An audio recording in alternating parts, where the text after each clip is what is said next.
Welcome back, beautiful tri-state area. You're listening to A Moment of Zen right here on 710 WOR, the voice of New York, iHeartRadio. I'm your host, Zen Sams. Up in just a few minutes in our influencer segment brought to you by Navé Travel. Today, we're featuring the amazing Ali Maggioncalda, founder of Lovewick, a free relationship wellness app helping over 250,000 couples stay in love once they've found it.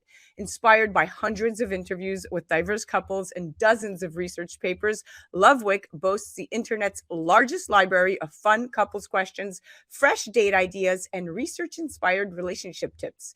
Ali studied behavioral sciences at Stanford and then did her grad school research on romantic love and technology at the Royal College of Art in London. She's been featured in outlets like Forbes and the Daily Mail. She's over 35 million views on TikTok and has raised over $1 million in pre-seeding funding led by Corazon Capital, a fund managed by former Match Group, Tinder, and OkCupid execs.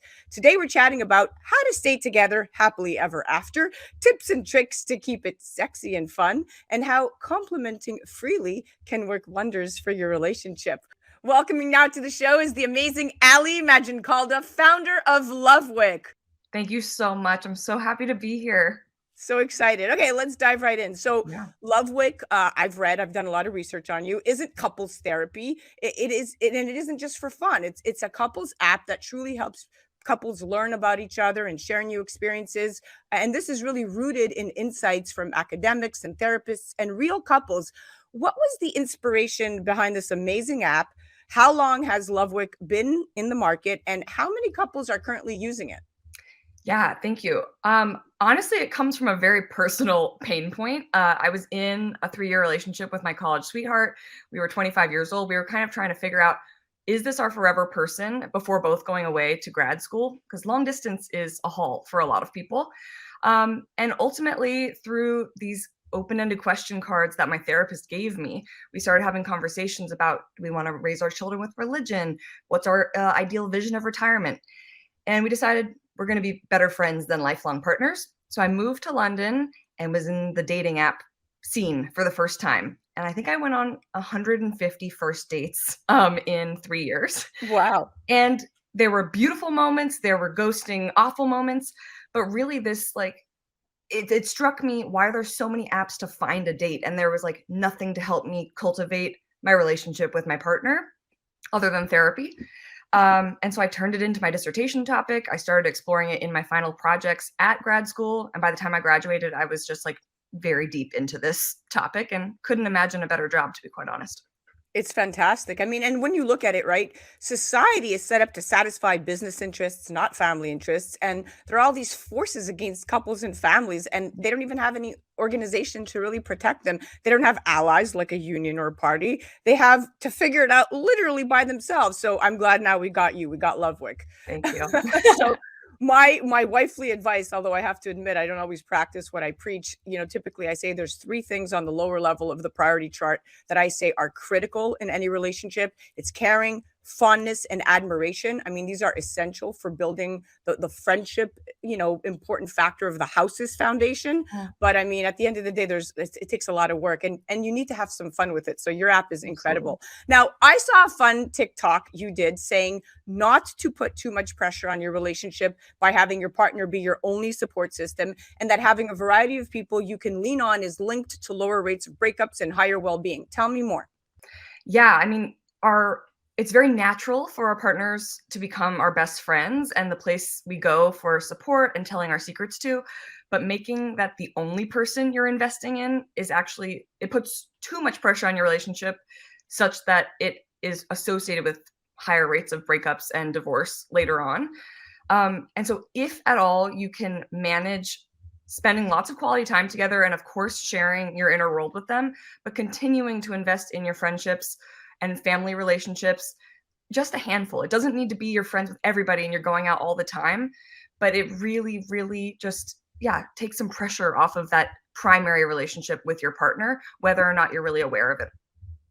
Good advice. Good advice. And also, look, increased life satisfaction in a research associated with married people was twice as great when participants felt their spouses were their best friends. But to your point, it's important to remember, however, that best friends shouldn't mean your only friend, Exactly. and couples need to have space from each other. I always say this to my husband: oak trees won't grow in each other's shadow, my love. So, Mm, so give me space. You know what I mean? In addition to alone time, having reliable friends and family, of course, that helps buffer people, through the storm, so to speak. So, yeah, on yeah. point.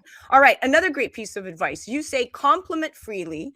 We underestimate the value of compliments and overestimate the extent to which someone would find it weird. Tell me more. Yeah. No, there are a couple studies on compliments and just how, for some reason, our gut reaction is to hold something back. If we have that person has a nice outfit or if they're doing something well, we worry that if we compliment too often, it'll start falling on deaf ears and it will seem like we're just being sweet about everything. And then any one compliment will have less weight. But that's actually not true. So it's like a very misunderstood situation. And you should compliment freely. People do appreciate them. Think about the last time you got annoyed by someone complimenting you too much. Unless it's like someone that you don't know and you don't feel like actually is saying those things for the right reason, Right. maybe you start getting weirded out then. But like in general, among friends, among family, among your partner, people like your partner, it feels good. It feels Yeah. really good to be noticed and Yeah. You appreciated. can never love and compliment too much. I always say that.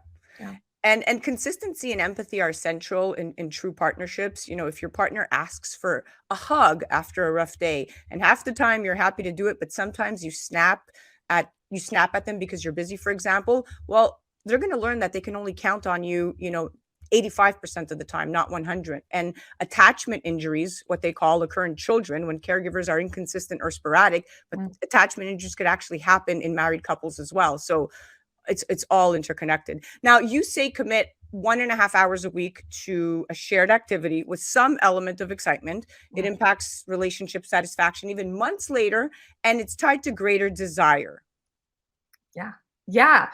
No, I think people assume that all quality time is created equal. Sitting on the couch and binge watching a new show, ordering in, it's comfortable, it's great, it can be a good way to unwind at the end of the day, but to assume that that's gonna further your relationship or improve your relationship satisfaction is not actually what the research has found. So research on couples who have been assigned to an exciting 90-minute activity a week versus a pleasant activity versus no activity, researchers found that ones in the exciting condition group had significantly higher relationship satisfaction, and that it's not just spending time together in general. Like the quality and the excitement angle of that time together is actually really important. And this theory called the self-expansion theory, when you try new and exciting things, you feel like you're growing, you feel kind of proud of yourself for like stepping into a new version of yourself. And people who do activities that are help them grow in that way, research shows they're more likely to have sex on a day that they do things like that with their Oh, partner. wow. I Yeah. guess it's the adrenaline rush or all the endorphins Yeah, rushing, and the probably like a excite. self-esteem and confidence boost. Like it feels good to try something new and grow. Oh, without a doubt. And most parents, listen, we figure out how to tend to our kids and our jobs pretty well, but we might end up scrimping on the marriage. I mean, someone might say, oh, they're an adult. They don't need me like the kids do. I mean, but it helps to literally put the health of your personal relationship on the schedule somehow, such as regular date nights, or I even put sex on the calendar. I mean, 15 years later, Yeah. I have to prioritize. I put sex on the calendar. I mean, why wouldn't I? He's an incredible lover, but but I have to do it. He's like, you're slotting me in. I was like, yes. Yeah. No, people have a lot of shame around like having to schedule and find time and even find time for intimacy. And it's like, if it does the trick and it's really fun when you do it, well, like do you Do you? Do and do you? him, do Or them. do me. Yeah. So capitalization attempt. Another I didn't know about this one, but Mm. this is fun. I like the terminology that, there's a lot of edutainment involved in your TikToks. Yes. So share the good stuff that happens with people you love. It's linked to higher trust, mental health outcomes, and benefits extend to both person listening and receiving. Tell me more about this. Yeah, I feel like a lot of people are worried about bugging their partner or bugging their friends too much with like good news that's happening in their life. They feel maybe braggy about it, or especially I feel like women have been socialized to kind of like do that less, just like, oh, am I being too much? Am I coming on too strong? And that's just not the case. The research shows that when you share good news and good things from your life with your partner, it has a positive impact on you and has a positive impact on them just for being the one listening to it.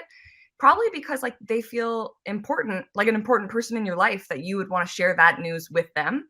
And so I was saying, like, even little things like maybe you've been trying to grow tomatoes in your backyard, and today you notice one's like really big and juicy and you're kind of proud of it. Like, send your partner a picture of the tomato. It doesn't have to be like super relevant Right. to anything. It's just something that makes you smile. Yeah, exactly. I couldn't agree more. And teamwork really does make the marital dream work. People in successful relationships feel supported and assured that their partner will always be on their side. I mean, in a true partnership, you hurt when your partner hurts. And a problem for one of you is a problem for both of you. It's not, I don't say it's codependent, but interdependent. And there's a huge difference. So yeah, all of this is extremely important. But your app, so let's chit chat 1 minute about your app. Tell me some of the fun things that we can encounter there. Yeah, well, it's just so it comes from my nerdy brain where I read all this research and I was like, what are these papers actually saying? So, exciting dates, complimenting freely, telling your partner about the good stuff that's happening in your lives. I was like, how can I slide that into something that's still fun and playful, to get these habits for couples kind of built in? So the app kind of has two major parts. One is an open-ended question game where you can pull from different decks. So like a sex and affection deck, a interest and preferences deck.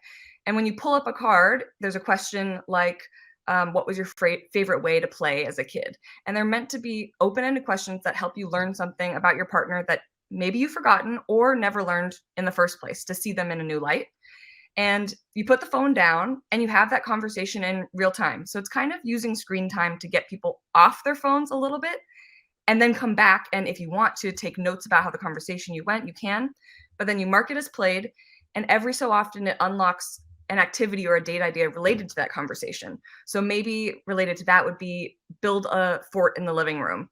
And you're like, oh, that sounds kind of fun. Like this Thursday, instead of watching TV in bed, we'll like build a little pillow fort and we'll do it there. It's just like little tweaks on things that you're already doing that will set your relationship up for success and shouldn't feel like an expert top down being like, here's what you're doing wrong in your relationship. Like, Right. here's work that you need to do to be better. I just wanted it to feel a lot more organic and natural than that. Yeah, it kind of reminds me like when I was pregnant, I had a pregnancy app and it would like remind me and tell me all the fun things to do and where to and how to participate and the markers I should be, it was almost like my guide on my phone. And I feel like that's the same kind of experience and where it's interactive, but there's no pressure. Now, do both partners have to have it downloaded or can one just how does it work? No, they don't. And that was very intentional because one, sometimes you're dating very early in a relationship and you want access to all these really fun date ideas. You want to be able to write down things about your partner that you don't want to forget. I call those forget-me-nots, like the way they like their coffee, their shoe size or clothing size, to be able to get them gifts and not have to text them like, hey, what's your shirt Yeah. size again? So anyways, there are a lot of people using the app who are early on in a relationship and they're like, I don't really know if I'm bought in enough to like want to invite my partner in to use this with me. There's also a lot of people who have longtime partners who are just kind of anti-technology, or they're so busy that they would never really contribute to it anyways. So yeah, you can use the app unpaired and still have access to all these questions, all these date ideas, all these forget-me-nots, or you can pair with your partner and then both of you can collaborate. And that's honestly, those couples get way more out of it because especially for the date ideas and things, you can both be contributing ideas that you want to do in the future. And that builds more buy-in if both of you are kind of active in that process. You can both be adding memories like the day you got engaged, the day your child was born. And it's fun to kind of create like a digital scrapbook of the journey of your life as a I couple. love it. I love it. Yeah, so one or two. Honestly, and some polyamorous couples use it too. Well, what you've done is you've done an amazing job at creating a very proprietary app, and we know that everything is app-based these days, so congratulations on that. We're definitely gonna be looking out to hear more from you, but thank you for coming on and sharing your wisdom, your knowledge, and more important, thank you for being fun. Thank you. Thank you so much for having me. This was so fun. Absolutely. Guys, you have to check out Ali. Go directly to lovewick.com or on the gram at with Lovewick. That was our influencer segment brought to you by Navé Travel. You're listening to A Moment of Zen right here on 710 WOR, the voice of New York, iHeartRadio. We'll be right back after this.